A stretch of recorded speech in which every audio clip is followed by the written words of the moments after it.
Agent Pam here with horse trainer Ed Vaughan. Paint a picture for us. What is a typical morning out here like? Obviously, this winter was pretty severe, Oh so yeah. we get here pretty early, and check the horses over, make sure everything's eaten up through the night, temperatures are okay, and Mhm. then we sort out the set list as to which order the horse go out in the morning and what they're going to do. All right.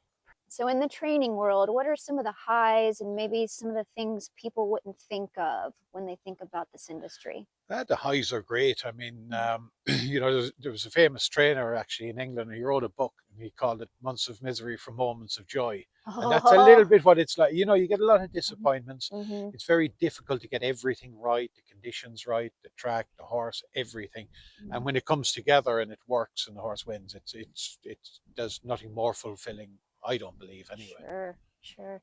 When you're taking a horse through the training process, what's that look like? When you get a brand new horse into the program, what's your first move? Yeah, we'll just assess them, see what their actions are like, make Mhm. sure they eat well, and just get to know, their little idiosyncrasies and Mhm. things like that. And you work them around to, how they're taking their work. If you increase it, some like lighter fillies might just need a bit more time, slower training, just Mhm. to make sure they're holding their condition and coping with the work they're getting.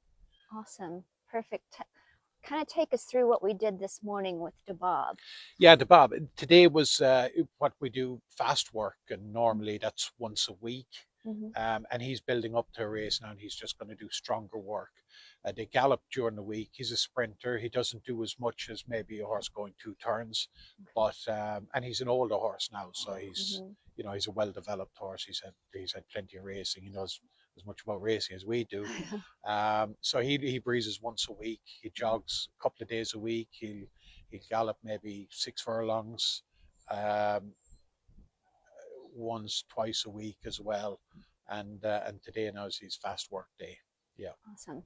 So we just checking to make sure that his fitness levels are good, his recovery, and then we'll scope him afterwards to make sure his lungs are nice and clear and functioning properly. I learned that a horse could race until they're 10 today. I didn't know that before today. Yeah, they Yeah. can. Yeah, we, Yeah. we actually had one here, and he's just raced in Dubai, and we had him here for the summer. Mhm. Horse, a friend of mine in England trains him, and he actually won the Woodford, which is a Grade 2 Mhm. sprint in Keeneland on the Mhm. fall, and he ran third in the Breeders' Cup, and Mhm. seems as good as ever. Yeah. Yeah, I think Yeah. if you look after them, and Mhm. when they need time off, you give them the time off, and they can go on. Just like any other athlete, right? Absolutely, yeah, Absolutely. yeah. That's right.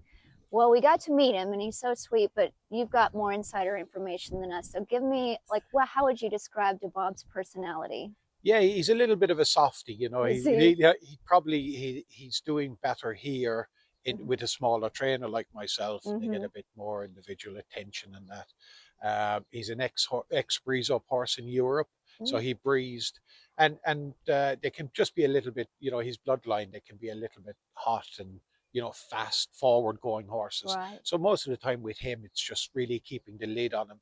If you allowed him, he would do too much work. He's a very Oh. generous workhorse in the morning. Oh, So okay. it's just keeping the lid on him Mm. is what we try to do more than anything.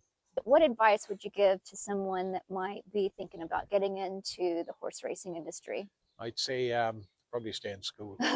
But no, seriously, look, it's a way of life for us. It's Hmm. at least 3 generations both sides of mine. So we grew up Right. doing it and that. And I think it's like anything in life. If you find something you really enjoy and it's your passion, Mm. go and make a living out of it. I love it. That we have a lot of bad days and disappointing days. Things go Sure. wrong, and it's a 7-day a week job. But it is a very fulfilling job, and I love being around animals anyway.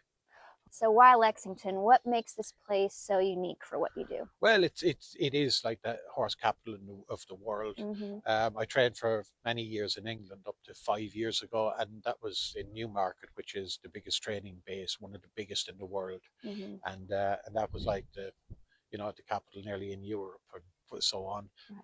But yeah, Lexington's great. I've been coming here for years to Hmm. the horse sales, and I knew some people here, and it's the hub, isn't it? Right. Lexington is the hub, and if you're going to be anywhere, it's here. For the breeding, the Hmm. racing. And how would you compare the Keeneland racetrack to other ones around the world? Keeneland's fantastic. Yeah. It's just got that vibe, and people are enthusiastic. They love their racing. I think there's great community spirit here as well, and everybody looks forward to Keeneland. The track is fantastic. The facilities are fantastic. There isn't anywhere better. I would wholeheartedly agree. Well, thank you for your time, Ed. Thank you. It was so nice to Pleasure. meet you this morning. Pleasure.